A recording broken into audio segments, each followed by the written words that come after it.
Today we talk about breath because this is something that without it, we die. We can be without water for a while, we can be without food for a while, but without breath, a couple of minutes. Why do we breathe? Number one, because we take these little things for granted all the time, and that's why we need to remind ourselves of the intelligence of the human body. Today, what's pulling us away are all these advertisements and marketing and quick fixes that we think can really help us. But hey, first go down to the basics and see if you're utilizing every mechanism in the human body that is designed to prevent and to heal, designed to energize you. We look at coffee and stimulants for energy, but we don't look at breath for energy. And we think that coffee can do that job all the time. It can, but it comes with its own side effects of crashes and you needing more and more coffee. But when I use the power of oxygen, which is my breath, which is my life force, which is my prana, everything starts to change. Now, breath medicine can become very complicated and you could think, oh no, where do I start? Which pranayama do I use? Which is the right way to breathe? Calm down. Even if you just focus on simple breathing. Inhale, exhale. Then inhale, hold, exhale, hold, and repeat. There are many simple ways of breathing right now. You don't even need a teacher for this. It's always recommended though, as you are advancing into your practice, to get a breath teacher because there is so much that you can learn from them. There is so much that you can untap in your own body by breathing the right way. Now think about it. When you're stressed, your body automatically knows how to breathe. It'll be shallow breath. You need shallow breath because that stimulates cortisol, hormones, communications, and everything to protect you and keep you in the sympathetic nervous system. When the stress is over, our breathing automatically changes. The point is, we're so mindless about this. Like right now, are you breathing to your full capacity? The answer is no. You now take a deep breath. When we train ourselves, like we train ourselves to brush our teeth every day, it becomes a habit. So the same way we practice breath work. Okay, at intervals in the day, we just observe, am I breathing the right way? Take a deep breath. How does that make you feel? Amazing. Take 6 deep breaths. How does that make you feel? Amazing. We can even trick our body out of stress by slowing down our breathing. What do I mean by that? Let's say you're in a stressful meeting or you're in an argument or you're watching something that you don't really like. Notice how your breathing's already changed. It's become shallow to support your sympathetic nervous system mechanism.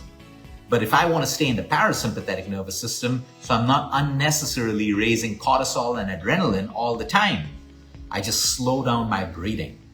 I don't have to try to remember which pranayama should I do right now. All you need to do is slow down your inhale and slow down your exhale. Just make it a 1:2 ratio. So if your inhale is 4 seconds, make your exhale 8 seconds. By just doing this 6 to 8 to 10 breaths, you will trick your body back into the parasympathetic nervous system, even though there is stress right in front of you. That's why soldiers, people who work in the armed forces, the police forces, they're trained to breathe so that they can stay calm in a situation. When we're not calm in a situation, it's because our breath is not also focusing. That's why we can hyperventilate, we can have panic attacks. It's all your breathing. You'll find it difficult to breathe. So you slow down your breathing, you move into the parasympathetic nervous system. A lot of biology, physiology, and chemistry within your blood and at a cellular level starts to change. If I'm more stressed, I have more cortisol and adrenaline, my blood sugar levels are going to be high, my pressure is going to be high, my inability to burn fat is also going to be difficult. When I'm calmed down, I'm in the parasympathetic nervous system.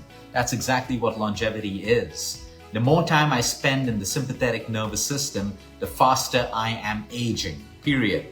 The more time I spend in the parasympathetic nervous system, that is anti-aging. That is longevity. All of your longevity supplements cannot work for you if you are in the sympathetic nervous system, period. You're in the wrong nervous system. Everything that they sell you in longevity can only happen when you're in the parasympathetic nervous system. That is why what is more powerful than your longevity drugs and supplements are things like being happy, choosing the right company, learning to let go, learning to accept, learning to make light of life. You have difficulties, you have problems, deal with it, but choose lightness. Don't try to be too much in victim mode, too much in pity parties and all of that stuff. You're in the wrong system. At the baseline of longevity and human health is feeling good and happiness, period. Period. Today you'll see Instagram posts of obesity leads to cancer, obesity leads to diabetes. Absolutely, yes. But explain the huge amount of patients who are obese.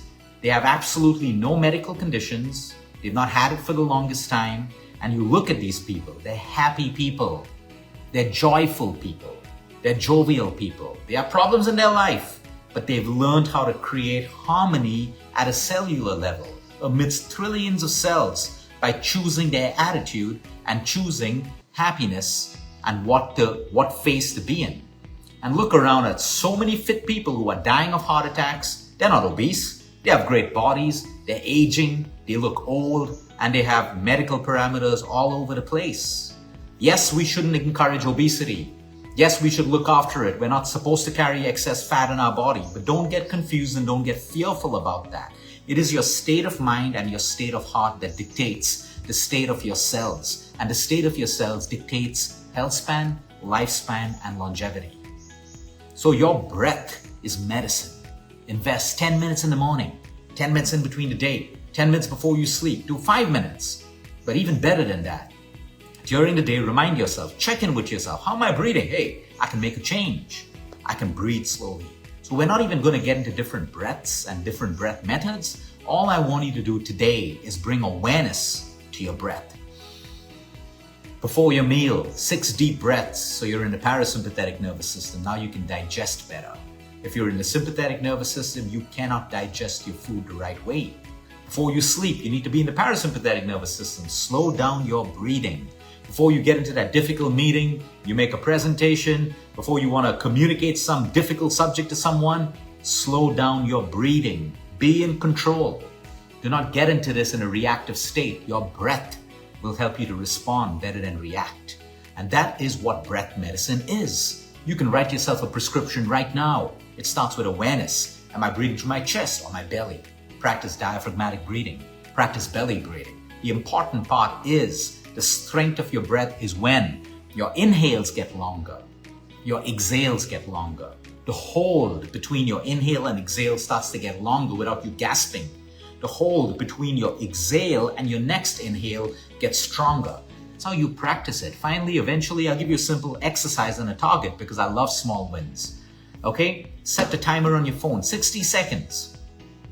At the start, take a long inhale and then a long exhale. How many breaths? A whole cycle is an inhale and an exhale. How many can you do in a minute? Over time, because you're practicing, you should reduce it. So let's say you do 6 now in a minute. I want you to reach 5, eventually 4. That determines your lung capacity. That determines the efficient use of your breath. Then the second exercise that you can do is you take a deep inhale, set the timer on. A deep inhale, a hold, an exhale, and a hold without gasping. Okay, it's not a competition. How many can you do in a whole second? Right now, I think I can reach 50 seconds. I want to reach a minute because by doing this more and more, I'm training my respiratory system, my lungs to be stronger and the better utilization of oxygen and the better pass out of carbon dioxide. That's what respiration is. The respiratory system, gas exchanges, efficient gas exchanges, oxygen in, waste out. You can build that cycle and your lungs will thank you even as you start to get older and older. These are simple things. Your breath is medicine. Use it the right way. Have a great day, everyone. Until next time, eat smart, move more, sleep right, breathe deep, and remember, you care is all about you.